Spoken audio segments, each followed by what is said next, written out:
Hello, hi. My name is Rod Brown. How are you? Hope all is well.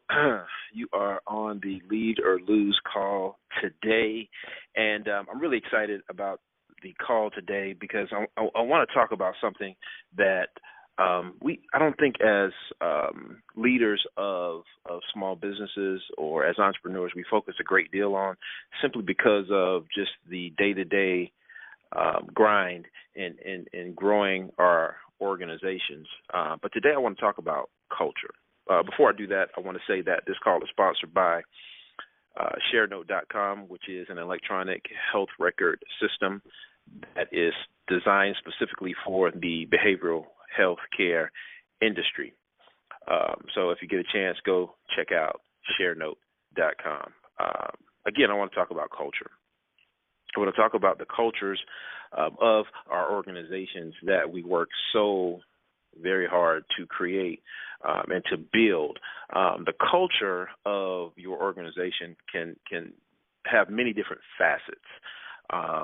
You can be very intentional on creating a culture inside of your organization, or that culture can develop organically.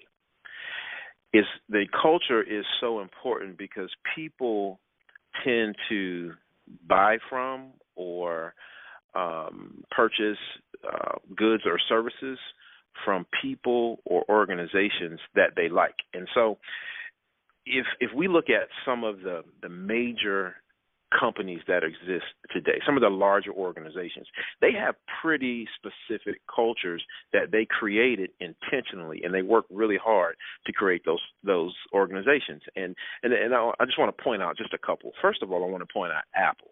We know the culture or the cult associated with Apple. People buy Apple products. They stand in line in the rain, in the heat. It doesn't matter, right? Because Apple has created a culture of sexy when it comes to their technology, when it comes to their devices. So they have these incredible, crazy, sexy, cool devices. So if you purchase those devices, you are part of that culture. If you walk into an Apple store, you can feel the culture that they work so hard to develop. You have energetic, good-looking, smart people that can help you with the devices that you go there to purchase.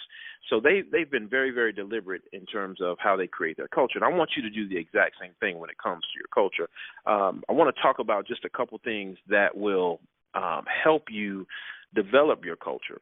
And if you don't like the culture that you currently have, and really, if you're, let's say, a solopreneur, the culture of your organization is directly tied to your personality, and directly tied also to your character, because cultures are developed from personalities and characters, okay? So if you are a solopreneur, the culture of your organization looks, feels just like you. And that could be a good thing, and that could be a not so good thing. Because remember, people buy from organizations where there are people that they like. People buy into people first, then they buy into their vision, and they buy into their products and their services. So if you have a culture currently as it relates to your organization and you want to change that culture, all you have to do is change the rules inside of your organization to create a culture that you want to have. Rules or laws pretty much govern everything that exists on the planet, right? So if you have a culture that you don't currently like in your organization, that means certain things are allowed to happen. That means you have certain processes in place that, or you have certain practices or certain behaviors that are allowed to happen without any consequences as it relates to those that are serving the people that purchase from you, as well as the people that work for you. And again, if you're a solopreneur and your culture is not a positive culture, then that's a direct reflection on you.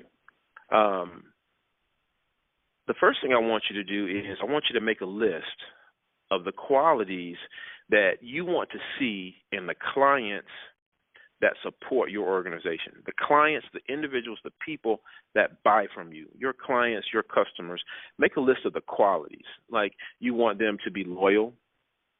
You want them, of course, to spend money.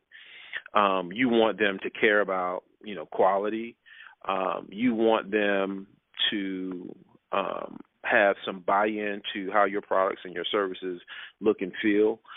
You want them to communicate what their pain points are so you can help solve those problems. And those are just some examples of what might be on that list. And everything that's on that list of the qualities that they give you about, or the qualities of a customer or a client that you want to see, then I need for you to be that. I need for you to be that in your organization. So if communication is important to you, I need you to become a better communicator. If you want customers that care about quality, then I want you to start caring more and more about quality or delivery of service. If you have customers that care about you solving their problems, then I want you to focus on making sure that you understand your client's pain points and you can solve their problems. The next thing I want you to do is I want you to make a list of the qualities that you want to see in employees that work for your organization, because those qualities are going to help develop and build out your culture. So I want you to make a list of the qualities that you want to see in the employees or the staff, okay, that will ultimately be working for you. And then those qualities, make sure you are doing what? Make sure you're exhibiting those exact same qualities. So punctuality might be one thing. Loyalty, again, might be something that's on that list for your employees. You may want employees that really care about the organization and want to see the organization grow. You may have employees with high character. You may have employees with high morals. If those things are on your list of qualities that you want to see in your employees, make sure you're exhibiting those qualities. Because the reality is we attract what we are. So if you want a strong culture that people want to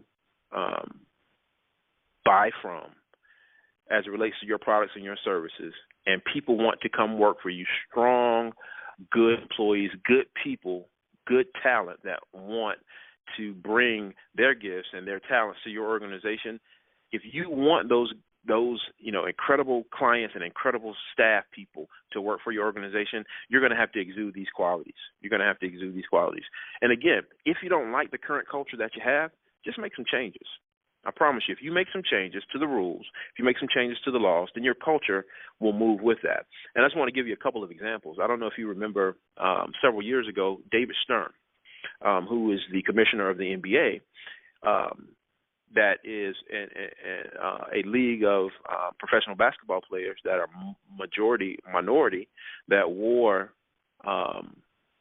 jerseys and long tees and jeans and tennis shoes all the time. He said, no, I'm going to make some rule changes here. I'm going to change the law when it comes to how the players look and dress. And so when he made a change, that automatically shifted the culture. Was there resistance? Absolutely. Was there pushback? Absolutely. But he went forward with this because he knew that it would change the culture and it would change the perception of the athletes. And sure enough, it did by simply changing what their attire was, by having a dress code. And now you actually have athletes in the NBA who are considered, fashion icons, right? Simply because that one change was made. So if you don't like the culture, change the rules. Abraham Lincoln, he said, you know what? I don't like slavery. As a result of Abraham Lincoln saying, I don't like slavery, we have an African-American president. Jay-Z at one point in time said, I don't wear jerseys. I'm 30 plus. Give me a crisp pair of jeans and some buttons up. Mitchell & Ness, the company that made the throwback jerseys that everybody was buying at one time, all of a sudden their business fell off, and then you saw people wearing crisp pair of jeans and button-ups, right? Because Jay-Z was a leader in the hip-hop community, and so he decided to make a change with him, and then millions of people followed, as evidenced by Mitchell & Ness losing significant amount of money because people stopped buying jerseys or they stopped wearing jerseys as much. Okay? some other things really quickly before we run out of time to help you with developing your culture, and that's creating your mission statement and in employing things that you want your company to be like as it relates to your culture in your mission statement. And creating an environment where people want to come. They want to come. They want to buy from you because they like you. We buy from people that we like. So we buy from businesses that we like. The Apple iPhone, pound for pound, I don't believe is the best phone on the market, but Apple has created a culture such that people, again, if they own an iPhone, they own an iPad, they feel like they're crazy, they're sexy, and they're cool. So create a mission statement that includes things about how you want your culture to be. And your mission statement is basically what you're about, and who you are. You're also going to create a vision statement. That vision statement is what you're going to do next. Okay? That vision statement will include what you're going to do next. And it will also make sure you have some cultural items in your vision statement. That's what you're going to do next over the next 1 year, the next 5 years. You're going to talk about your core values because your core values at the end of the day will shape or collapse the culture of your organization.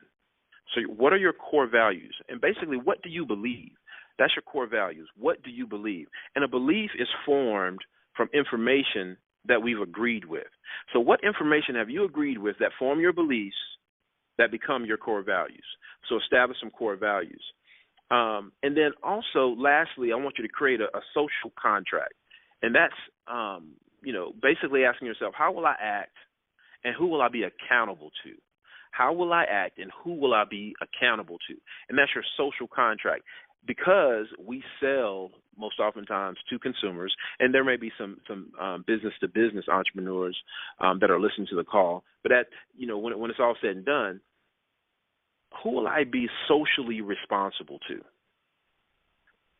Will you be socially responsible to the people that buy your products and your services, and will you be socially responsible to the businesses that buy your products and your services? Internalize your mission, internalize that vision, make sure that your employees internalize that vision, and then make sure you communicate that vision and that mission to your clients as much as possible. And they will begin to internalize your mission and your vision. And at that point, you have an organization with people that support that organization financially, that being your clients, your customers. And then you have employees, you have staff that make the company go, that's buying into the vision and the mission. And then once you have that cohesiveness, nothing can stop you. So be intentional about developing your culture, and don't let it just happen. Control that just like you try to control everything else. Time flies when you're having fun. My name is Rod Brown. You've listened to the Lead or Lose Call. Today, you can check us out at Twitter. You can ask questions to me at Roderick L. Brown, at Roderick L. Brown. We do this Lead or Lose Call every single Tuesday at noon. Please tell someone. Again, I send you blessings and have an awesome day.